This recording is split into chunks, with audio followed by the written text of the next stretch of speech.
Imagina a cena, Márcio de 1862. Por séculos, navios gigantes de madeira dominavam os mares. Aí, de repente, ali na costa da Virgínia, dois monstros de ferro se enfrentam. E isso muda a guerra naval para sempre.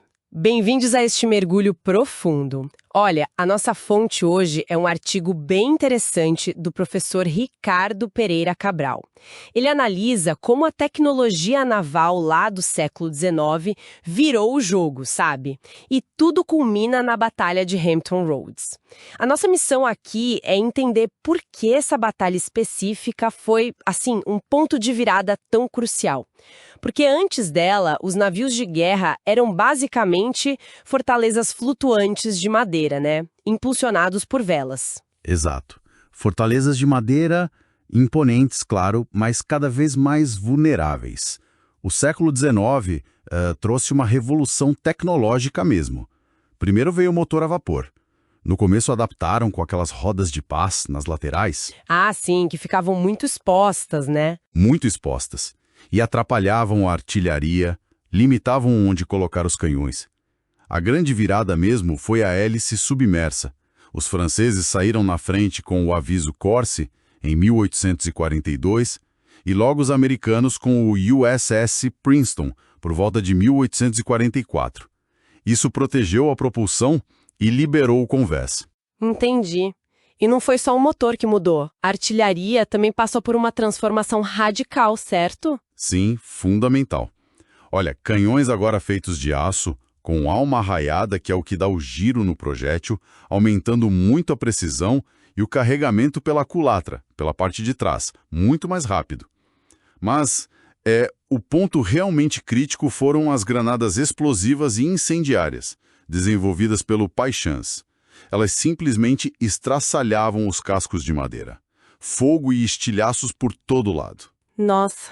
A Batalha de Sinop, lá em 1853, na Guerra da Crimeia, deixou isso claríssimo. Madeira já não servia mais para a guerra naval de ponta. E aí, imagino, começou a corrida pelo ferro. Exatamente. Os franceses lançam o Langlois em 1859.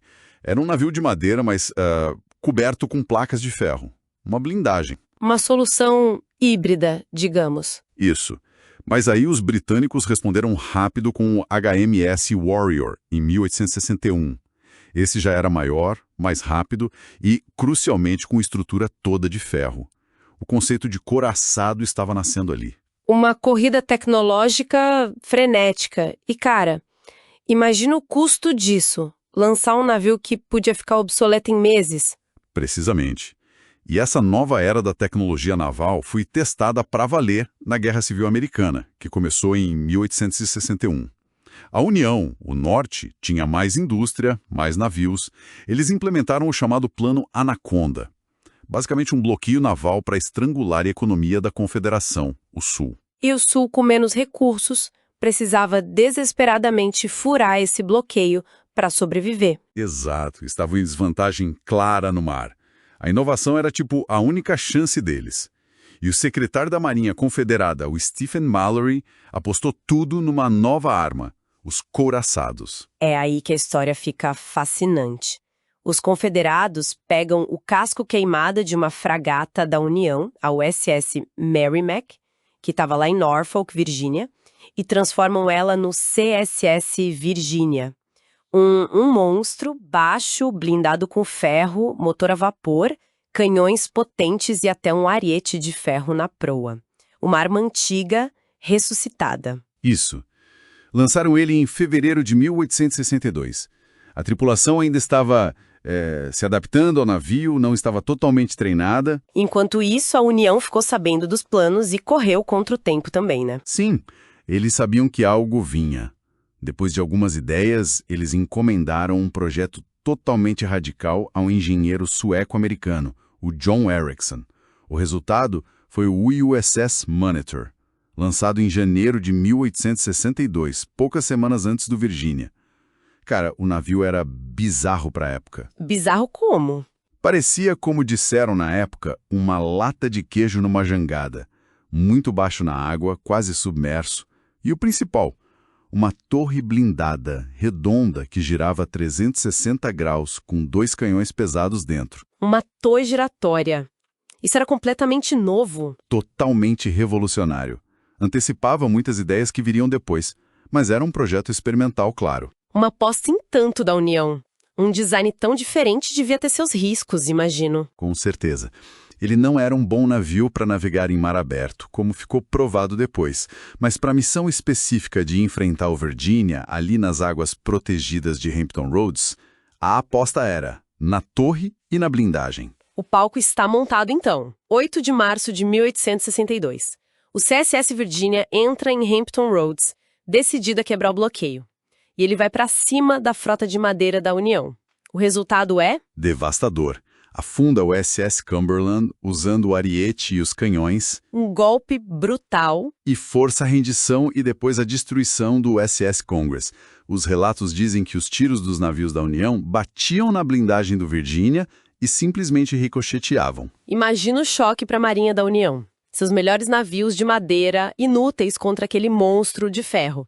Foi uma vitória clara confederada no primeiro dia, apesar do Virginia também ter sofrido alguns danos, tá? Mas a história tem uma virada. Naquela mesma noite, chegou o USS Monitor, silenciosamente.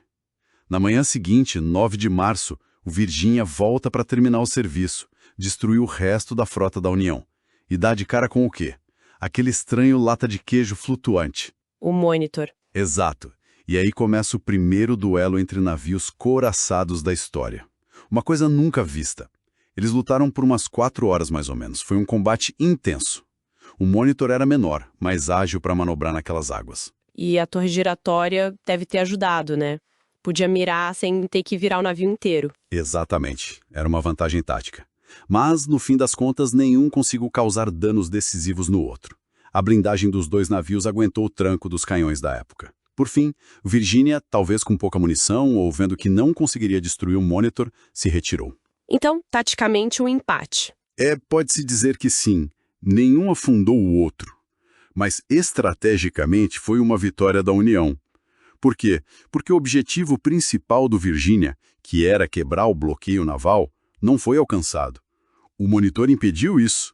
O bloqueio continuou. E esses 2 navios pioneiros, o que aconteceu com eles depois? Não duraram muito, né? Não mesmo. O Virginia foi afundado pela própria tripulação confederada poucos meses depois, em maio de 1862, para evitar que ele fosse capturado pelas forças da União que avançavam por terra. E o Monitor? O Monitor teve um fim trágico também.